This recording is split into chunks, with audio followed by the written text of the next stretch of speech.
Halo guys, kembali lagi di channel Heididot. Setelah sekian lama, kurang lebih 6 bulan gue hiatus, akhirnya gue nge-YouTube lagi karena udah dapet peringatan dari YouTube-nya dan ya, gue kembali ke YouTube. Di video ini gue mau ngebahas ini yang lagi hits banget, Beats Studio Buds Plus. Ini adalah generasi penerusnya yang udah gue pernah pakai selama 1 tahun, yaitu Beats Studio Buds. Apa aja sih kelebihan dari Beats Studio Buds Plus ini? Yuk kita bahas. Tapi sebelumnya silahkan subscribe dulu dan nyalakan lonceng notifikasinya supaya kalian gak ketinggalan video-video terbaru gue selanjutnya.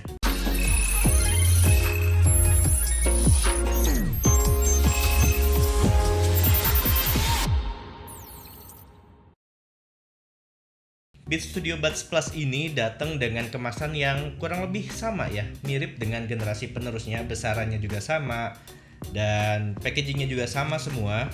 Dalamnya ada, lihat ini, ada Beats Studio Buds Plus-nya dan ini yang warna transparan.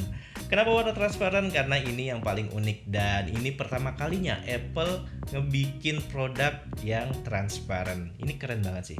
Nih, cara ngelepasinnya gini. Dan di belakangnya di sini ada beberapa kitab-kitab sama dengan sebelumnya.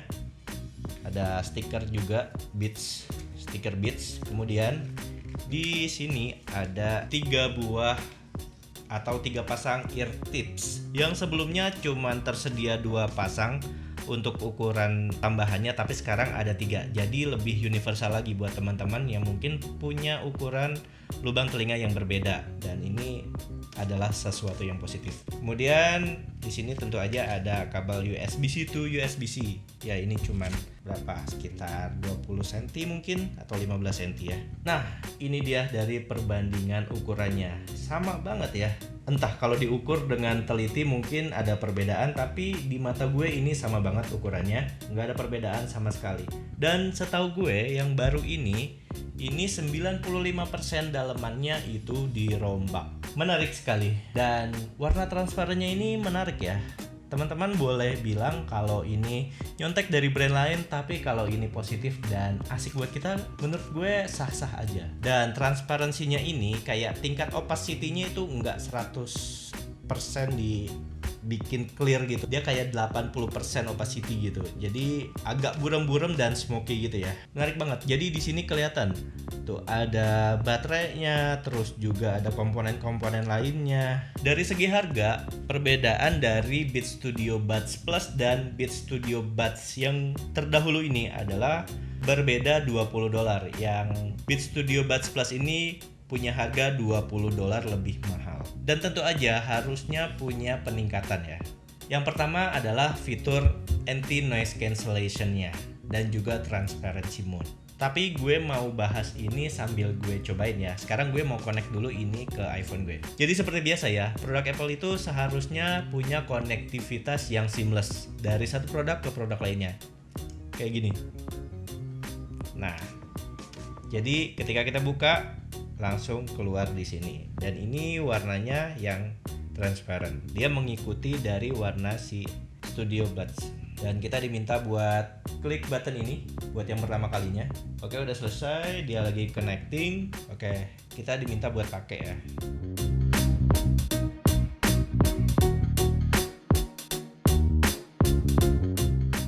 Dan active noise cancellation-nya gue bilang ini emang lebih baik. Sesuai dengan pernyataan si Apple, kalau active noise cancellation-nya ini punya 1,6 kali lebih baik daripada seri terdahulunya.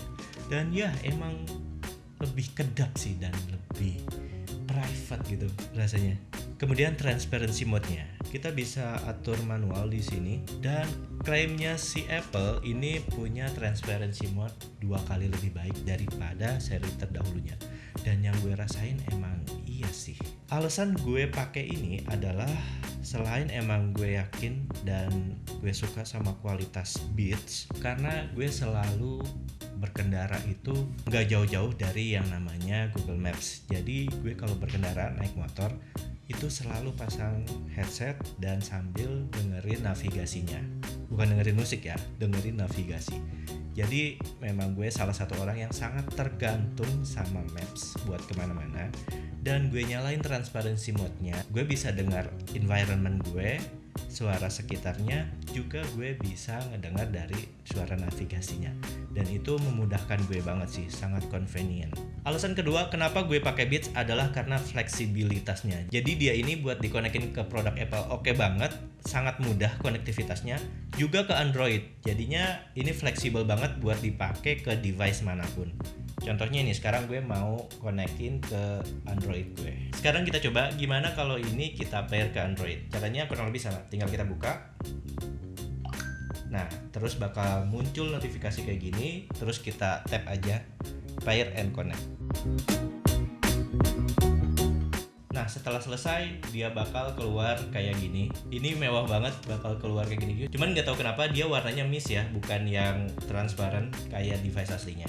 Alasan kenapa Beats ini punya sistem pairing yang sangat seamless adalah karena dia ini punya chip khusus dari Beats yang berbeda sama AirPods.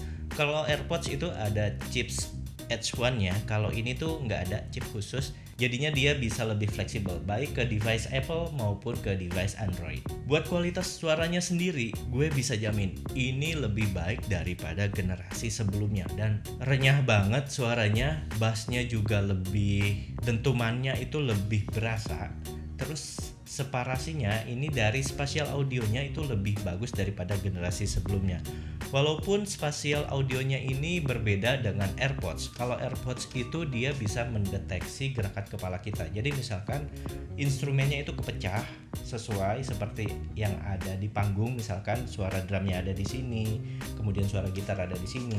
Ketika kita ngegerakin kepala ke kanan, itu suaranya bakal stay di situ. Nah, kalau si Beats ini nggak ada sistem kayak gitu, tapi tetap buat separasi audionya itu bagus banget. Dan kedepannya Apple bakal ngasih update secara otak untuk fitur-fitur atau perbaikan kualitas dari Beats Studio Buds ini. Dan kelebihan lainnya dari Beats Studio Buds Plus ini ketimbang dari seri sebelumnya adalah dia Siri-nya udah bisa support Hey Siri. Jadi nggak perlu lagi kita tap-tap. Kalau lagi pakai helm tuh agak ribet juga ya, harus ngetap-ngetap buat manggil si Siri. Jadi kita cukup Hey Siri gitu aja, dia bakal langsung menjawab. Tuh.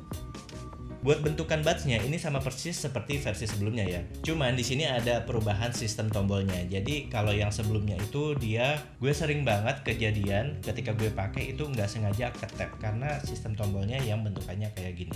Jadi gampang banget keklik. Nah, kalau sekarang dia tombolnya itu ada di dalam. Kalau ini kan di luar yang sebelumnya. Sekarang ini ada di dalam. Jadi lebih secure ketika kita pakai, nggak bakal gampang keklik tanpa sengaja. Yang paling krusial tentu aja adalah daya tahan baterainya. Yang baru ini punya daya tahan baterai lebih baik daripada generasi sebelumnya. Dengan buds-nya aja, ini bisa bertahan sampai dengan 9 jam. Kalau sebelumnya itu cuma 8 jam, sekarang lebih 1 jam. Dan kalau dengan casingnya ini bisa bertahan total 36 jam. Kalau yang sebelumnya, ini cuma 24 jam. Kemudian peningkatan selanjutnya adalah ada pada mikrofonnya. Mikrofonnya itu punya size yang lebih besar, 3 kali lebih besar daripada generasi sebelumnya. Jadi udah bisa dipastikan untuk kualitas panggilan suaranya itu lebih baik. Alright, cek 1 2. Nah, jadi sumber suara yang kalian dengar saat ini adalah dari mikrofonnya Beats Studio Buds yang versi pertama yang udah selama setahun gue pakai. Jadi diingat-ingat ini adalah contoh dari sumber suaranya mikrofon dari Beats Studio Buds yang pertama. Nah, yang sekarang ini adalah contoh dari suara yang dihasilkan dari mikrofonnya Beats Studio Buds Plus. Ya, ini adalah contoh dari suara yang dihasilkan sama mikrofonnya Beats Studio Buds Plus. Gimana? Mana yang lebih baik? Yang pertama atau yang versi plusnya? Dan segitu aja pembahasan dari Beats Studio Buds Plus ini. Teman-teman pilih yang mana? Beats Studio Buds yang biasa atau yang plus? Dengan perbedaan harga $20. Kalau teman-teman berminat silahkan klik aja link yang ada di deskripsi. Kesimpulan gue dengan perbedaan harga $20 lebih tinggi tapi si Beats Studio Buds Plus ini punya kualitas yang secara keseluruhan lebih baik dan ini sangat worth it buat dimiliki. Dengan harga $169 atau sekitar 2 jutaan, ini worth it banget buat dibeli. Dan tentu aja dengan pertimbangan teman-teman sendiri. Oke, sekian dari gue Didot. Kalau ada pertanyaan atau yang mau didiskusikan silahkan komen aja di kolom komentar. Jangan lupa di subscribe dan sampai ketemu di video selanjutnya. Didot pamit. Assalamualaikum.